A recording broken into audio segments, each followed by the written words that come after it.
tutorial. So let's just get straight to the point. So a lot of people have this problem.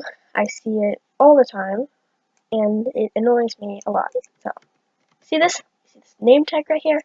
It is extremely easy to remove. You don't even have to rename it spacebar or anything, okay? All you have to do is go to noob, humanoid, properties, and change from display distance type from viewer to none.